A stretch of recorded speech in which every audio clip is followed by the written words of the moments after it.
Shabash, ni saa moja jioni saa za Afrika Mashariki. Mpenzi mtazamaji popote pale ulipo, matumaini yangu kwamba umekuwa na Alhamisi ya kufana popote pale ulipokuwa mtazamaji. Karibu kwenye Mwale wa Kirk siku hii ya Alhamisi. Lakini kwanza mtazamaji, kabla sijazama zaidi katika lindi zima la taarifa zetu, hebu kwanza nikujuza ile ambayo ndo kama hivyo tulivalia njuga siku nzima.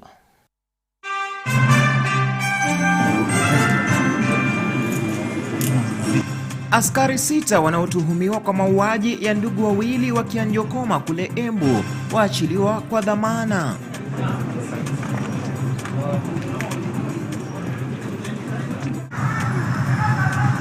Mahakama yairuhusu tume ya IEBC kukamilisha usajili wa wapiga kura wapya hapo kesho, kesi ikitupiliwa mbali. Wacheni kukaa nyuma ya Uhuru Kenyatta rais. Wacha rais amalize kazi yake. Anafanyia kazi wa Kenya milioni 45. Nyinyi watu 6-7 tokeni nyuma ya Uhuru Kenyatta, kujeni pambana na mimi. Na Ruto arejea magharibi ya Kenya akijitahidi kutafuta kura za mlembe. Sako kwa bako mpenzi mtazamaji, mimi ni ng'ombe wewe kupe hadi tamati ya mwale huu. Jina langu ni Vincent Kerosi, aliyeko upande wa lugha ya ishara ya mtoto wa kike Fresha Wanjiko. Naam, maafisa 6 wa polisi walioshtakiwa kwa mauaji ya ndugu wawili wa Kianjokoma wameachiliwa kwa dhamana ya shilingi 1,300 pesa taslimu kila moja na mahakama moja jijini Nairobi. 6 hao vilevile wamepigwa marufuku kusafiri hadi maeneo ya Kianjokoma, kaunti ya Embu, katika sehemu ambayo mauaji hayo yanadaiwa kutukia. Nampisha mwenzangu Kerosi Muse kwa undani wa taarifa hiyo. The court has listened to us and agreed with us and entered them in reasonable cashmere. Maafisa hao Benson Budhia, Konsolata Kariuki, Nicholas Cheriot, Martin Wanyama, Lilian Cherono na James Mwanikiwere walishtakiwa na makosa mawili ya mauaji kila moja. Hapo awali 6 hao walikana mashtaka hayo mbele ya hakimu Daniel Ogembo. We know their names and we must get justice. Kulingana na ushahidi, ndugu hao wawili walinaswa na maafisa wa polisi kutoka katika kituo cha Manyata siku ya Jumapili, Agosti tarehe 1 mwaka huu, kwa madai ya kuvunja sheria za curfew za kuanzia saa 4 usiku hadi saa 10 asubuhi katika jengo la Kianjokoma Retail. Dehumanizing, unexplainable. Siku iliyofuata familia hiyo ilizuru vituo kadhaa vya polisi wakiwasaka wawili hao bila kufanikiwa, hali iliyowafanya kupiga ripoti katika kituo cha polisi cha Manyata. Familia hiyo ilikumbana na habari ya kutanzia pale walipofahamishwa kwamba wawili hao waliaga dunia waliporuka kutoka kwa gari la maafisa wa polisi. Miili yao ilipatikana baadaye katika chumba cha kuhifadhi maiti cha Embu Level 5. Vifo vya wawili hao vilizua lalama kote nchini, huku serikali ikiapa kutendea familia ya walioaga haki. Tunajua vijana hawakukufa, vijana waliuliwa. Hawakuuliwa na wanyama, waliuliwa na binadamu. Hawakuuliwa na binadamu wa kawaida, waliuliwa na polisi. Ndugu hao wawili, Benson na Emmanuel Ndwiga, walizikwa tarehe 13 Agosti mwaka huu katika kaburi moja nyumbani kwao huko Embu. Kerosi Muse, Mwale wa Kirk. Mtazamaji, kuna hofu ya kwamba huenda zaidi ya wafanyakazi 900 wa halmashauri ya usambazaji dawa nchini KEMSA wakaachishwa kazi. Bodi ya halmashauri hiyo imetoa mpangilio mpya wa kufanya kazi, huku wafanyakazi wa majukumu madogo madogo wakitakiwa kufanya kazi kutoka nyumbani. Kile inachotaja kama mabadiliko katika mpangilio wa shirika hilo, halmashauri hiyo sasa imewaamuru wafanyakazi wake kufanya kazi wakiwa nyumbani kuanzia Ijumaa hii kwa siku 30 zijazo. Wanaotoa huduma muhimu pekee wakiruhusiwa kuingia ofisini. The release of all staff to work from home is a procedural formality to facilitate the review of the organizational structure, and this will be undertaken expeditiously to ensure that the staff complement is fit for purpose and within the approved staff establishment levels. Attendance sensitivity and empathy will be maintained as the board is committed to ensuring a smooth review, and the following support measures have indeed been put in place.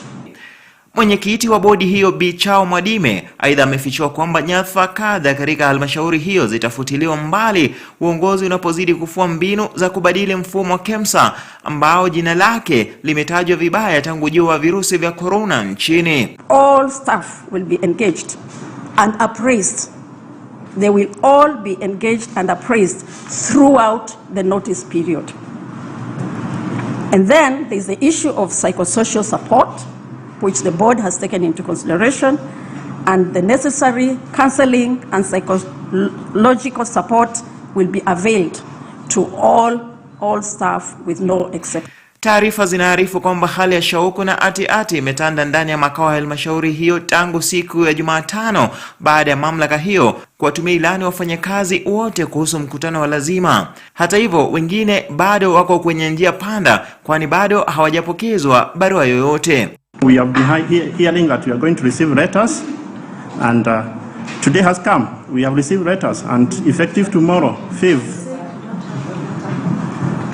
I've not received the letter, but the letters are being issued as we talk.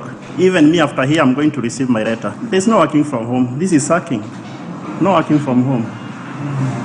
Our work involves working from here. We engage the suppliers from here. Kwa miezi 6 sasa, halmashauri hiyo imekuwa na bodi mpya inayoongozwa na aliyekuwa mtaalam katika shirika la USAID, Mary Mwadime, ambaye pamoja na wenzake wamekuwa wakijaribu kulisafisha jina la KEMSA baada ya mamlaka hiyo kukumbwa na wingu la ubadhirifu wa fedha zilizotengewa kununua bidhaa za kupigana dhidi ya janga la COVID-19. Aidha, mamlaka hiyo inasemekana kuwa na wafanyakazi wengi zaidi ya idadi iliyoruhusiwa kwa ajiri, ikibainika kwamba wapo wafanyakazi 791, 450 zaidi ya idadi hitajika. Mahakama ya juu mjini Eldoret imeondoa amri ya Jumatatu iliyozuia tume huru ya uchaguzi na mipaka nchini IEBC kukamilisha shughuli ya usajili wa wapiga kura wapya. Katika uamuzi wa mahakama hii leo, IEBC imeagizwa kutekeleza mpango waliokuwa nao kuhusu usajili huo Ijumaa ya tarehe 5, yaani hapo kesho, ikiwa siku ya mwisho kabisa kwa shughuli hiyo kukamilika. Chris Sambu anaarifu zaidi. Tume huru ya uchaguzi nchini IEBC imepata afueni kuhusu utata wa kukamilisha shughuli ya usajili wa wapiga kura. Uamuzi wa mahakama kuu mjini Eldoret hii leo ukimaanisha kuwa zoezi la usajili kura litakamilika Ijumaa tarehe 5 mwezi Novemba. Katika uamuzi wa Judge Eric Ogola, kesi hiyo itasikizwa na kuamuliwa kikamilifu tarehe 25 mwezi Novemba. Leo mahakama ikisitisha agizo la awali kutaka tume ya IEBC isikamilishe zoezi hilo kama ilivyoratibiwa Jumanne. IEBC cannot be in the forefront of disobeying court orders.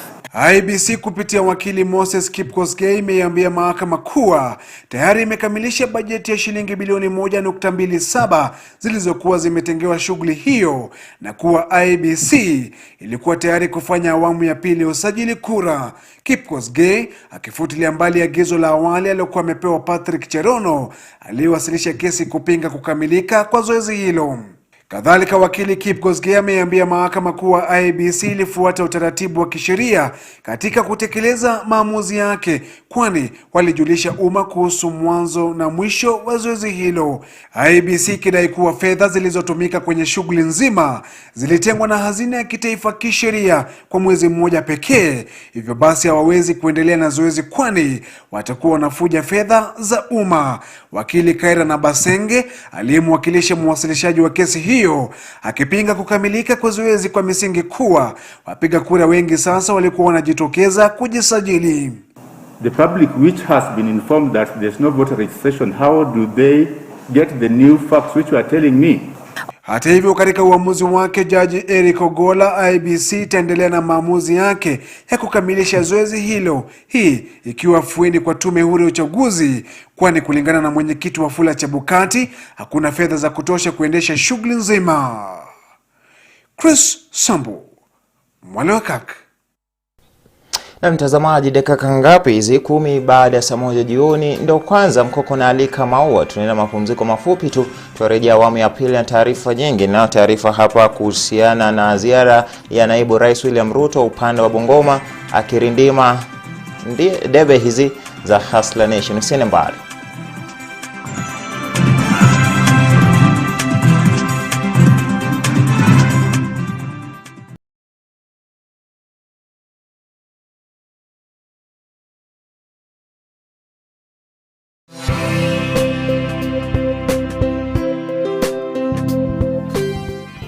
Karibuni. Welcome to PCMF Week 2021. This will commence from 1st to 7th of November. We are thankful to God that another opportune time has come as we share on the theme, but godliness with contentment is great gain. 1 Timothy 6 and verse 6.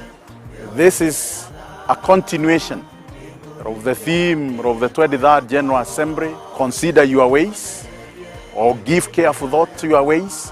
And throughout the week, every morning we will be having morning devotions from our different parishes, from our 5 regions. We also be glad to share every evening on very key topics as we also embrace the various programs in Kirk TV like Kazi na Mari, and also the Rays of Hope, where we will be capturing greatly wanaume wakiwa kazini, men at work, and also man and health through a dentist who will share with us. Karibuni.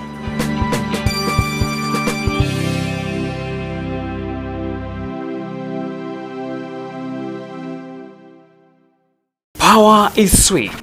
It's very, very difficult for you to find a regular person, yani mse wa mtaa, amepatiwa such a position.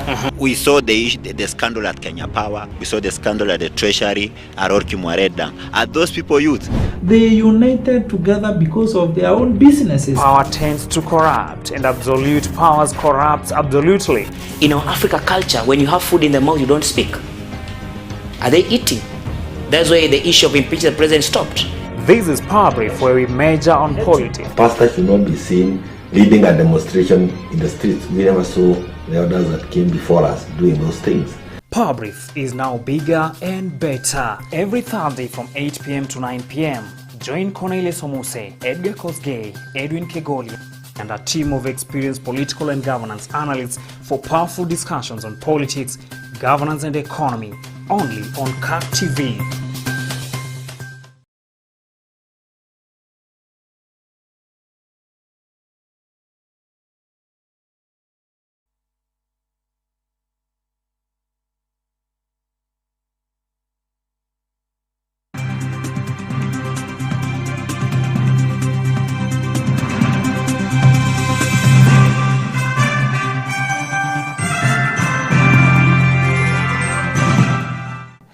Karibu mtazamaji, tuendelea kukupasha. Shukran kwa kuganda papo. Na naibu rais William Ruto amesema kuwa yuko tayari kukabiliana na wapinzani wake, akikariri kuwa ni wakati sasa wajitose kwenye uga wa siasa za mwaka 2022 kirasmi. Ruto alizungumza huko Bungoma katika ziara yake kusaka uungwaji mkono wa urais mwaka ujao. Amesema kuwa iwapo wapinzani wake wanataka kumkabili, ni lazima watafute sera kwanza. Chris Sambu na taarifa hiyo kwa kina.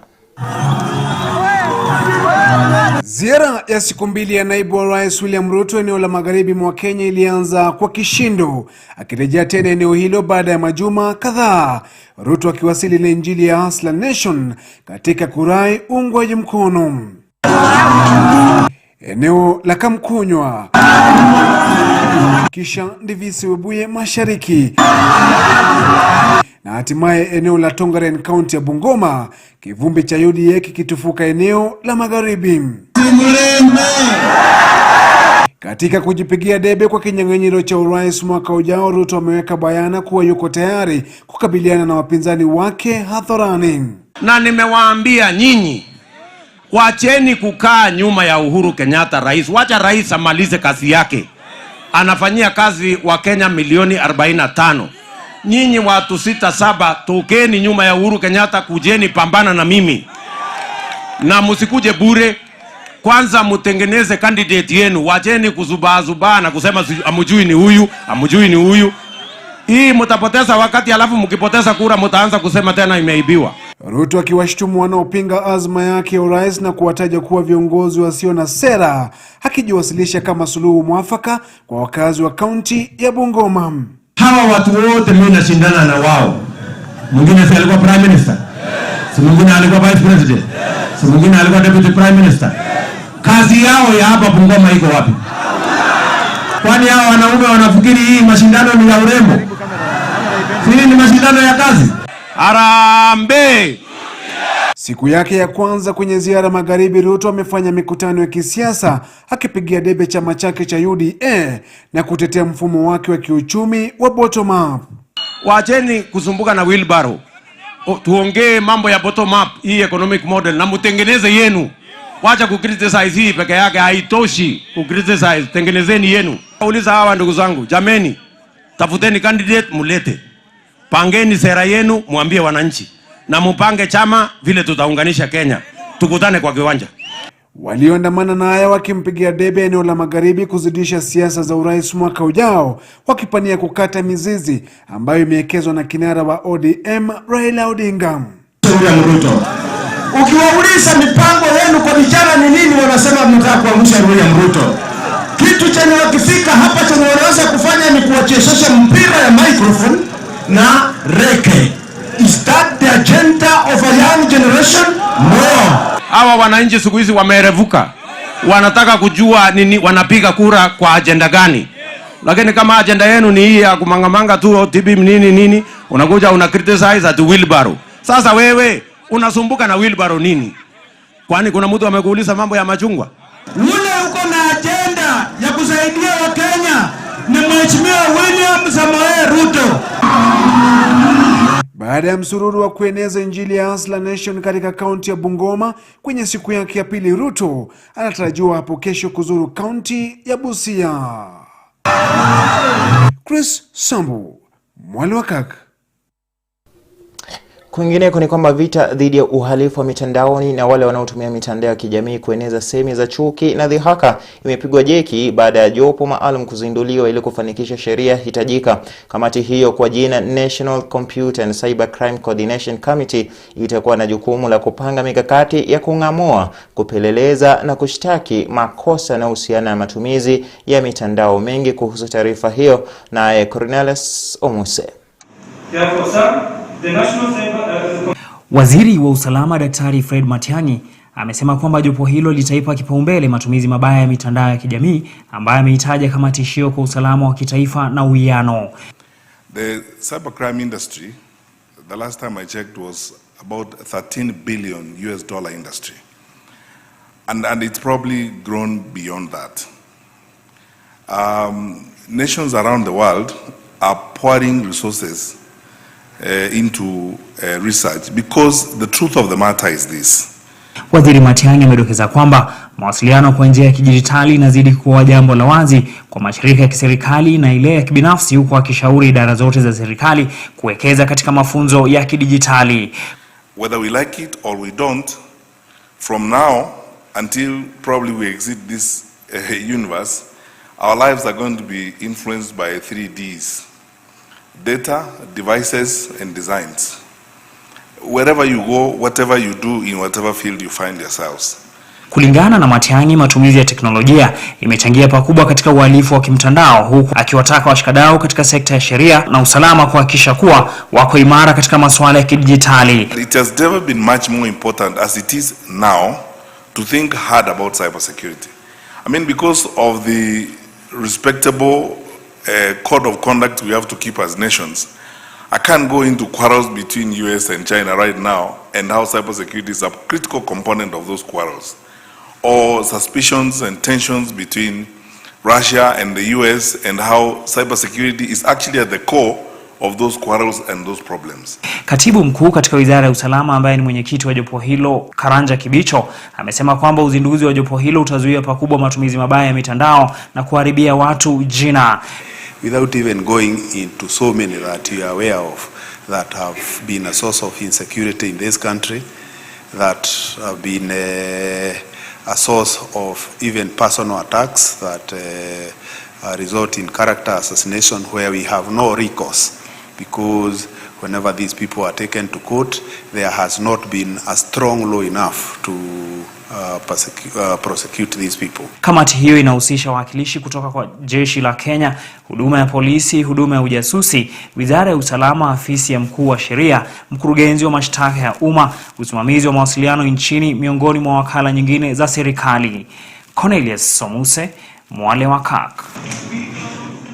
Tukisalia na masuala ambayo yanafungamana na waziri usalama wa ndani, ni kwamba waziri huyo amevitaka vyuo vikuu kutafuta mbinu za kukuza vitega uchumi vyao ili kukidhi mahitaji yao ya kifedha. Matiang'i amekiri kwa ukweli kwamba vyuo vikuu vingi vya serikali hutegemea mgao wa bajeti wanaopokezwa kuendesha shughuli zao umesababisha kulemaza huduma nyingi vyuoni. Vyuo vingine kama vile Kenyatta na Moi vimechukua hatua za kuomba mikopo ili kujikimu kifedha, swala ambalo limevitia kwenye madeni mengi. Matiang'i alizungumza alipozindua ukumbi wa mikutano wa Mwai Kibaki chuoni MKU kwenye tawi lake kuu lililoko mjini Thika. Support private enterprise in the education sector, because this is the only way we are going to train the manpower that we need for our country. There is no government anywhere in the world that has got all the resources necessary to educate all its populations and offer education to those who seek it from across its borders. It is through working with, supporting and putting resources in private enterprise that we expand the opportunities that we have in our country, such as is happening here at MKU. Societies that fail to celebrate and immortalize their heroes run the risk of condemning themselves to internal worship of alien teen gods made in the image of revisionists of history. Within our own African folklore, we had Sudiata Keita of 13th century Mali, Kijeketile Gware of pre-independent Tanganyika, and closer home to our own Fumo Liongo, Wango wa Makeri, Dedan Kimathi, Mekatili wa Menza, and Nwada Magere, to mention but a few. Na mizozo ya mara kwa mara baina ya wawekezaji na jamii zilizoko eneo la Yala sasa huenda ikapata suluhu ya kudumu baada ya makubaliano kuafikiwa baina ya wahusika. Katika mkutano baina ya viongozi wa jamii za Bondo na mwekezaji husika, wakazi wamekubali kuchukua ardhi mbadala ya ekari 1,500 huku wakitarajia nyingine zaidi, kulingana na mbunge wao Gideon Ochanda. Timo chenro moro mar pur kata mar kama jamni nyalo konyre. Koro mago to gin gik mowadhi ng'eyo mang'eny to gitimo. Ka giwacho ni gitimo macha to gidhi timo. Koro weche modong' ma ujumbe wa mar mondo wati kachiel to chunyne mabiro konyo ineno ka biro bedo. We are not objecting to the Lake Agro allocation of land by the National Land Commission and the county government of Siaya in the Yala Swamp area. That's number one. Number two, we are confirming that as a community, we are also being given land, which is going to be allocated to the community of 1,500 acres. We have asked for an addition of 200 to 300 acres because the way the community is spread along the river, we are spread to close to 40 kilometers. So there's no way parts of the community who are 40 kilometers away will utilize the land on the other side. So we have agreed that the Waziri, CEC of Land, is going to engage further with the Lake Agro on Monday, such that we are able to get some portion of land. And I just want to reaffirm what the area member of parliament has said, that we have made some progress in terms of understanding of where we are and where we should go, so that the people of Imbo can be able to begin to enjoy the fruits of the land allocation exercise that has taken place. As he has said, our role also will be to help the people of Imbo and the committee that they are going to, community representatives that they are going to elect, to process the ownership of the parcel that has been allocated to them. Na mtazamaji, dakika 25 baada ya saa 1 Juni saa za Afrika Mashariki, na baada ya kumla ng'ombe mzima hata bila kusaza hata mkia wake, mtazamaji, ndivyo kama hivyo tumefikia tamati ya mwale wetu siku hii ya Alhamisi tarehe 4 mwezi Novemba mwaka 2021. Nimefunga kazi mtazamaji, tuonana pale atakapojalia Mwenyezi Mungu, na kukumbusha kwamba hata ukalivuta namna gani, sikio halitawaizidi kichwa. Usiku mwanana, kwa usikivu na utazamaji mwema. Kwa heri.